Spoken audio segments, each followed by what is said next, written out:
Thank you, Kiran, for that generous introduction. Again, for reintroducing me to the University of Hyderabad space. At the outset, I would like to thank AIOBCA, SAFE Students Association, for organizing this book discussion and also trying to sort of introduce in a much more rigorous manner introduce BP Mandal to this campus. Respected guests and my dear friends.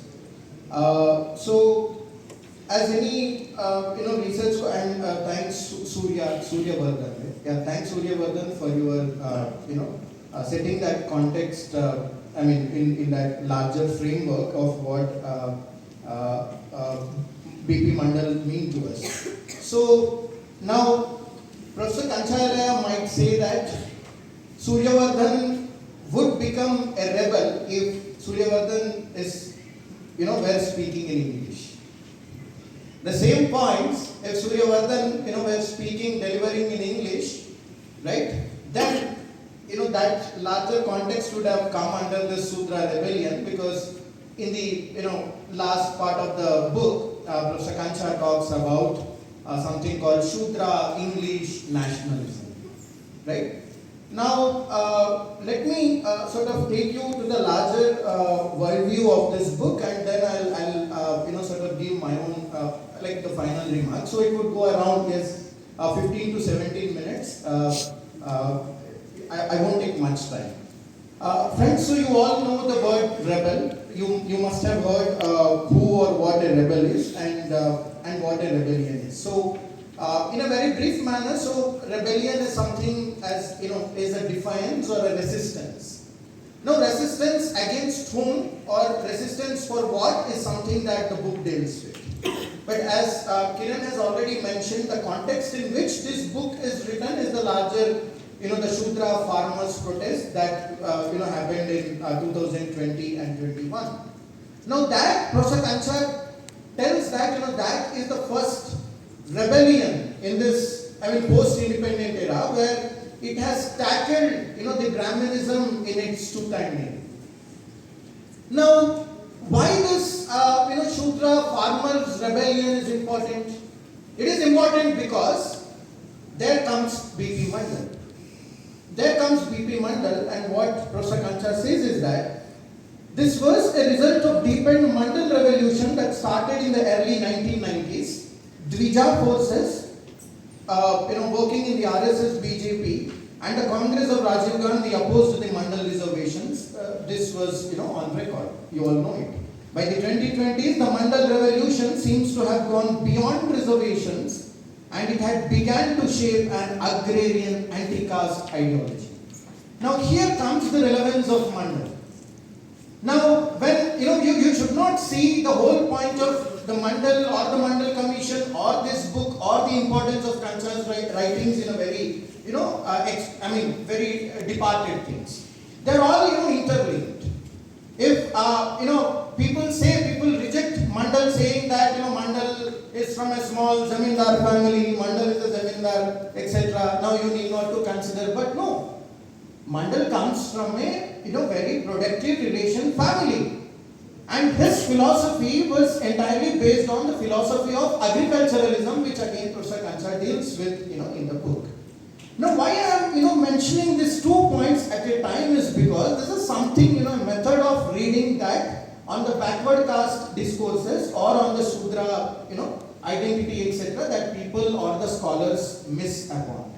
I'll come to this whole the point of academia or this entire mafia, academic mafia, or what Professor Kanchayalaya long back had talked about, intellectual gundas, in his book called Post-Hindu India. I'll come back to it later. But why I am trying to invoke Mandal or the Mandal Commission in this context of this book is because Professor Kancha sets his entire the book in this language of agriculturalism, or basically trying to think upon the Sudra-ness or the Sudra identity vis-a-vis, in connection to the productive relations.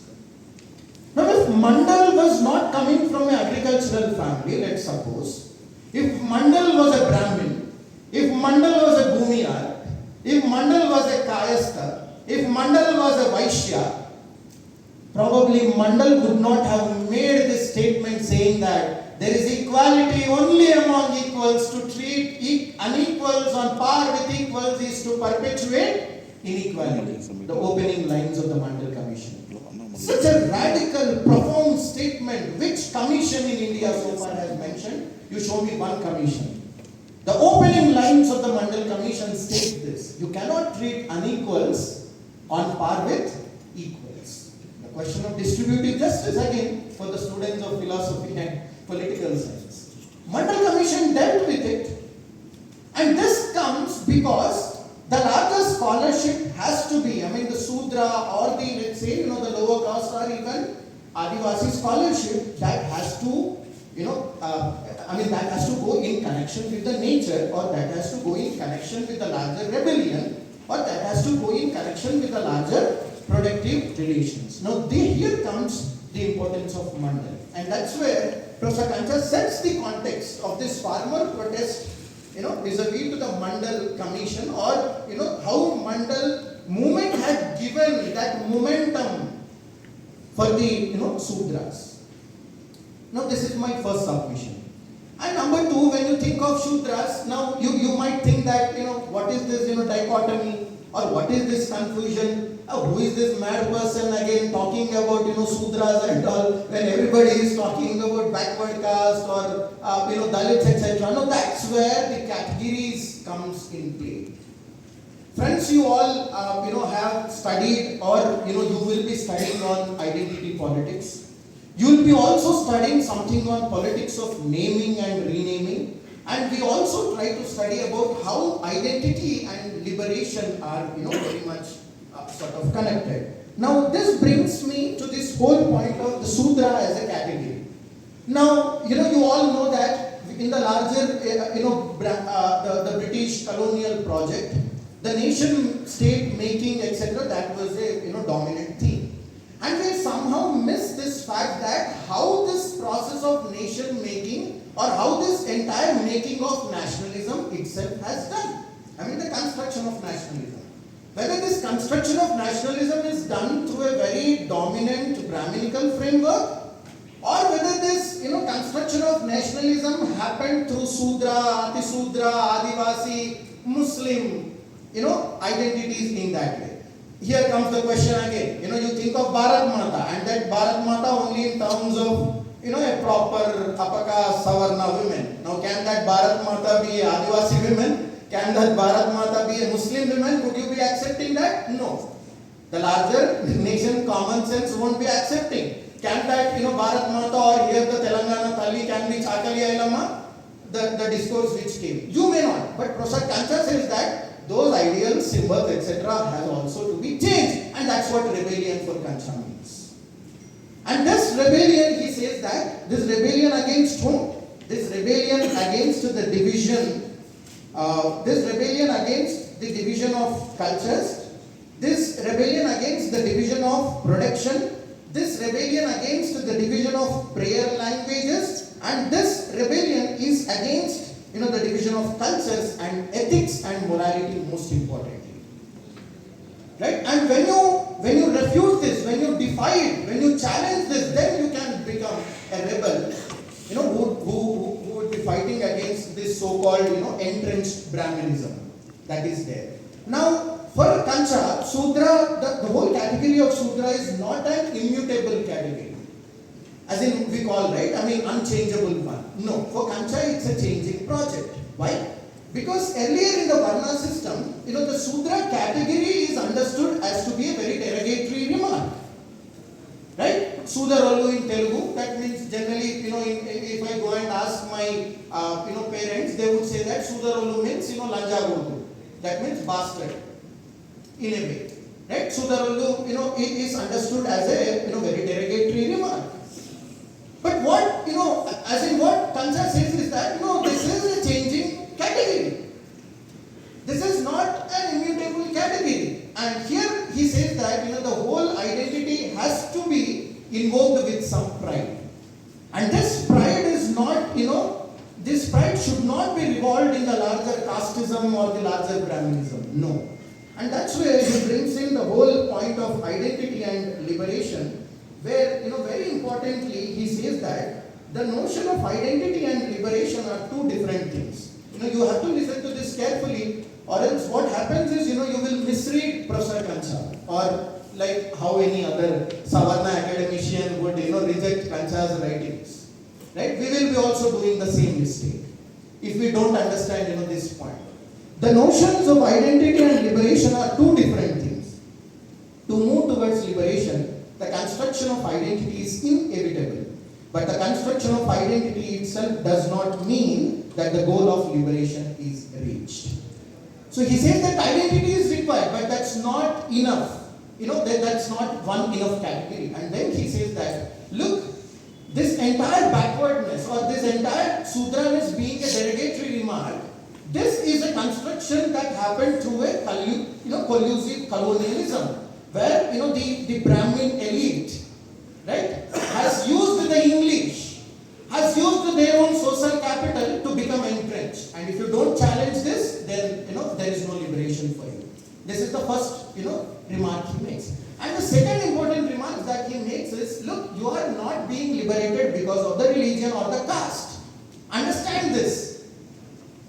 Right? He says that, this is completely linked to the religion, and if that religion is not challenged, then there is no, liberation. That's the reason he says that identity alone is not enough. The religion has to be challenged fundamentally, and this religion can be challenged to that Sudra agriculturalism. This religion of, the so-called, the inequality, or what Dr. Ambedkar calls it as a progeny of iniquities. Right? This can be challenged only, through the Sudra agriculturalism and Sudra productive relations. So this is one. And now, because Sudra self is understood as a derogatory, degraded one. No? For example, you all must be, moving to. Kiran, please remind me from because this would go on, and I don't, because I even want to listen to Professor Banga's thing, so I don't want to take out his time. Because if you are traveling on the road, on the autos, you are seeing that, there is a poster recently that has come, very recent one, at least 1 year I am observing, pure Brahmin Iyengar caterers in Hyderabad. Brahmin Iyengar caterers, pure vegetarian. You must have seen, on the autos there, right? And I was wondering, what if I were putting a Sudra caterer? What if I were putting, a Dalit caterer in the name of that? And there would be so many, you have Chickpet Donne Biryani outlets, no? You look at the menu of Chickpet Donne Biryani, 2 items, right? They, the kebab name is called as Kshatriya kebab and Maratha kebab. Now I wondered, and I OBC kebab या Dalit kebab लिखूंगा, क्या आप खरीदोगे? And what is this notion of, Kshatriya kebab? Then I thought Kshatriya means, bravery, so it will be spicy in nature. Ghanta spicy tha. It was nothing. It was not at all. Then why you have to invoke such identity pride? Why that Maratha-ness or Kshatriya-ness is invoked there to a food item? I mean, it struck me. And this is happening across. That's the thing. I mean, if we don't understand this micro level of the transformations that exist underneath, probably, we won't be able to understand these identity formations or, the project of liberation. So, Brahmin self can be moved to everywhere. I mean, that's the point I said. Sudra category for Kancha is not an inevitable one, it is a changing one. For example, if I am having a Brahmin identity, that means I have to do only priesthood. No. Why I am into politics? Why I am into education? Why I am into business? Why I am being a filmmaker, etc. No, I should not. Because Brahmin self is not it's a changing one. In the same way, the Sudra self, the body, mind, the agency, etc., that also has to be changed. Now, this is what, Kancha's, a counter-hegemonic project. I would look at, Professor Kancha's, the Sudra rebellion in this larger, counter-hegemonic project. Now, number 2, with regard to English. Friends, I've been, moving in this campus from last 1 month or 3 weeks. And everywhere, I've been seeing that people are talking only Hindi. Earlier this was not the case because Kiran and some of our old friends who are sitting here, we all know how much struggle we had in terms of speaking in English in the classrooms. And over a period of time we have evolved it. Shiva, you also might know how being in integrated studies, what sort of difficulties we faced. And the minute you talk only in Telugu or Hindi or any other regional languages, we won't be, we were not able to do our assignments. We were not even able to write our examinations properly. It took nearly 3 to 4 years to improve our language. I'm stating my own experience here. I was also a union member. I won elections in 2013. I was the Students' Union Vice President here. So I'm not speaking only as a student who is sitting in the classroom, who was just mugging up things or etc. No. We were challenging the larger dominant framework. And how that can happen? And that can happen through English. This is what Kancha says, and this is what I also believe, because English as a language of control, as a tool of control, that was there in the hands of the Brahminical elite. Now, without English, what we are going to do in this so-called global arena is something that we all need to think. I'm not saying that you should not talk in Hindi. I'm not saying that you should not have your own a space of socialization. No, it's not about that. It's about our everydayness. How are we evolving? How are we thinking about ideas? Because this entire Sudra rebellion is a rebellion against the dominant ideas. And these ideas are largely narrated in English. And if you are not even, if we are not able to understand this in English, then probably, I think that entire sort of anxieties or, that disillusionment comes being a student. And I have gone through that. And somewhere, people like, all these professors who are, two professors who are sitting in front of you, they have played a greater role in most of our lives. So this is with regard to English, where Professor Kancha talks about, Sudra English nationalism in this book.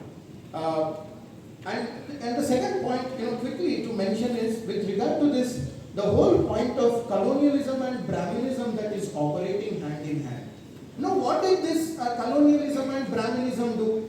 We think that, okay, colonialism is a gone project, right? It's done. Why are you even talking about it? Brahminism also, you think that it is done because Nehru has ended it, right? So forget about Brahminism, etc. No. Even this collusive colonialism or collusive Brahminism is still operating. Or what again scholars have talked in terms of local configurations of power or colonial configurations of power. Professor Gopal Gu and all. Now what this has done, two things this has done. Even Professor Kancha talks about this in the book. Is one thing, this entire relationship between English and the larger capital making, money making, and the larger Brahminical elite. This has done two things. One, economic disposition of the masses. And number two, socio-cultural deprivation. I'm repeating, the Brahminical elite has forced the Sudras to basically to become economically pauperized, economically poor. And number two, they have made this with their rigidity, they have pushed them towards a socio-cultural deprivation. Now this socio-cultural deprivation is something language here comes. That's the reason he tries to invoke what Savitribai Phule has said, that English, my mother. Now you think that English is a colonial language, but no, English is a largely a spoken language. It's a native Indian language. If there are students from English language, that currently that debate is going on. Now this is with regard to English. Now my final point is to talk about the Hindutva. Right? Or what he says that the Sudras or the people who are in the Hindutva project, they are living without souls. Their souls are taken away. Their souls are not with the self, and the souls are taken away with this larger rigid Brahminical notion. And what becomes more important is to have a framework of agrarian anti-caste ideology which deals or which challenges caste feudalism, which also challenges caste capitalism. This is something again, Professor Gancha, sort of, mentions this point. And lastly, as I said that, I'll come back to this whole point of academia, right? What does this, academia does, in trying not to understand caste? I'm not saying in trying to understand caste, but I'm saying that in trying, not to understand caste. Now, what Professor Gancha, in page number 9, he says that the intellectual field was divided among three schools in modern India. One is liberal Brahminist, number 2 Manuvadi Brahminist, and number 3 Marxist Brahminist. Now these three intellectual, the fields that were there, this has completely taken away the whole intellectual sort of that forum.